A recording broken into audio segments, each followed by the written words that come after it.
3. The next day the sun shone, and Coraline's mother took her into the nearest large town to buy clothes for school.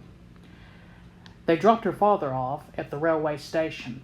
He was going into London for the day to see some people. Coraline waved him goodbye. They went to the department store to buy the school clothes. Coraline saw some day-glow green gloves she liked a lot. Her mother refused to buy them for her, preferring instead to buy white socks, navy blue school underpants, 4 gray blouses, and a dark gray skirt. "But, Mum, everybody at school's got gray blouses and everything. Nobody's got green gloves. I could be the only one." Her mother ignored her. She was talking to the shop assistant. They were talking about which kind of sweater to get for Coraline, and were agreeing that the best thing to do would be to get one that was embarrassingly large and baggy, in the hopes that one day she might grow into it.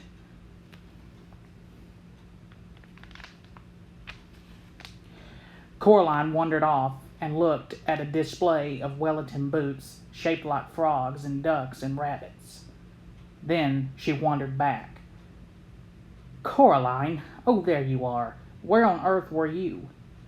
"I was kidnapped by aliens," said Coraline. "They came down from outer space with ray guns, but I fooled them by wearing a wig and laughing in a foreign accent, and I escaped." "Yes, dear. Now, I think you could do with some more hair clips, don't you?" "No. Well, let's say half a dozen to be on the safe side," said her mother. Coraline didn't say anything. In the car on the way back home, Coraline said, "What's in the empty flat?" "I don't know. Nothing, I expect.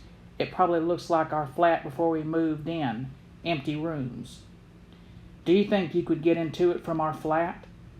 "Not unless you can walk through bricks, dear." "Oh." They got home around lunchtime.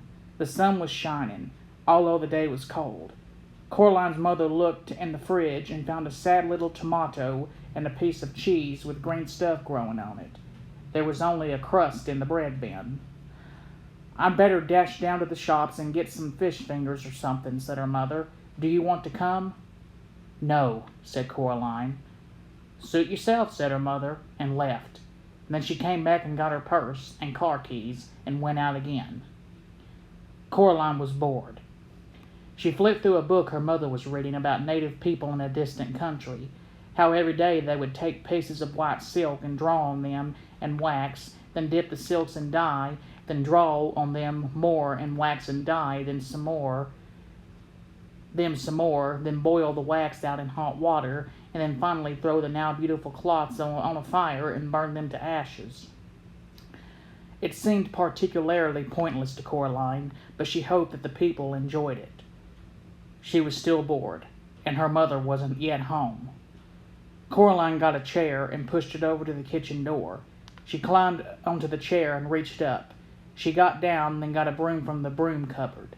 She climbed back on the chair again and reached up with the broom. Chink. She climbed down from the chair and picked up the keys. She smiled triumphantly. Then she leaned the broom against the wall and went into the drawing room. The family did not use the drawing room. They had inherited the furniture from Coraline's grandmother, along with a wooden coffee table, a side table, a heavy glass ashtray, and the oil painting of a bowl of fruit. Coraline could never work out why anyone would want to paint a bowl of fruit. Other than that, the room was empty. There were no knickknacks on the mantelpiece, no statues or clocks, nothing that made it feel comfortable or lived in. The old black key felt colder than any of the others. She pushed it into the keyhole. It turned smoothly with a satisfying clunk. Coraline stopped and listened. She knew she was doing something wrong, and she was trying to listen for her mother coming back, but she heard nothing. Then Coraline put her hand on the doorknob and turned it, and finally she opened the door. It opened onto a dark hallway. The bricks had gone as if they'd never been there. There was a cold, musty smell coming through the open doorway. It smelled like something very old and very slow. Coraline went through the door. She wondered what the empty flat would be like if that was where the corridor led. Coraline walked down the corridor uneasily. There was something very familiar about it. The carpet beneath her feet was the same carpet they had in her flat. The wallpaper was the same wallpaper they had. The picture hanging in the hall was the same that they had hanging in their hallway at home. She knew where she was. She was in her own home. She hadn't left. She shook her head confused. She stared at the picture hanging on the wall. No, it wasn't exactly the same. The picture they had in their own hallway showed a boy in old-fashioned clothes staring at some bubbles. But now the expression on his face was different. He was looking at the bubbles as if he was planning to do something very nasty indeed to them, and there was something peculiar about his eyes. Coraline stared at his eyes, trying to figure out what exactly was different. She almost had it when somebody said, "Coraline?" It sounded like her mother. Coraline went into the kitchen where the voice had come from. A woman stood in the kitchen with her back to Coraline. She looked a little like Coraline's mother, only her skin was white as paper. Only she was tall and thinner. Only her fingers were too long, and they never stopped moving, and her dark red fingernails were curved and sharp. "Coraline," the woman said, "is that you?" And then she turned around. Her eyes were big black buttons. "Lunchtime, Coraline," said the woman. Who are you?" asked Coraline. "I'm your other mother," said the woman. "Go and tell your other father that lunch is ready." She opened the door of the oven. Suddenly Coraline realized how hungry she was. It smelled wonderful. "Well, go on." Coraline went down the hall to where her father's study was. She opened the door. There was a man in there, sitting at the keyboard with his back to her. "Hello," said Coraline. I mean, she said to say that lunch is ready." The man turned around. His eyes were buttons, big and black and shiny. "Hello, Coraline," he said. "I'm starving." He got up and went with her into the kitchen. They sat at the kitchen table, and Coraline's other mother brought them lunch. A huge golden brown roasted chicken, fried potatoes, tiny green peas. Coraline shoveled the food into her mouth. It tasted wonderful. "We've been waiting for you for a long time," said Coraline's other father. "For me?" "Yes," said the other mother. "It wasn't the same here without you, but we knew you'd arrive one day, and then we could be a proper family. Would you like some more chicken?" It was the best chicken that Coraline had ever eaten. Her mother sometimes made chicken, but it was always out of packets or frozen, and was very dry, and it never tasted of anything. When Coraline's father cooked chicken, he bought real chicken, but he did strange things to it, like stewing it in wine, or stuffing it with prunes, or baking it in pastry, and Coraline would always refuse to touch it on principle. She took some more chicken. "I didn't know I had another mother," said Coraline cautiously. "Of course you do. Everyone does," said the other mother, her black button eyes gleaming. "After lunch, I thought you might like to play in your room with the rats." "The rats?" "From upstairs." Coraline had never seen a rat except on television. She was quite looking forward to it. This was turning out to be a very interesting day after all. After lunch, her other parents did the washing up, and Coraline went down the hall to her other bedroom. It was different from her bedroom at home. For a start, it was painted in an off-putting shade of green and a peculiar shade of pink. Coraline decided that she wouldn't want to have to sleep in there, but that the color scheme was an awful lot more interesting than her own bedroom.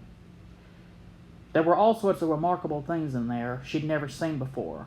Wind-up angels that fluttered around the bedroom like startled sparrows, books with pictures that writhed and crawled and shimmered, little dinosaur skulls that chattered their teeth as she passed, a whole toy box filled with wonderful toys.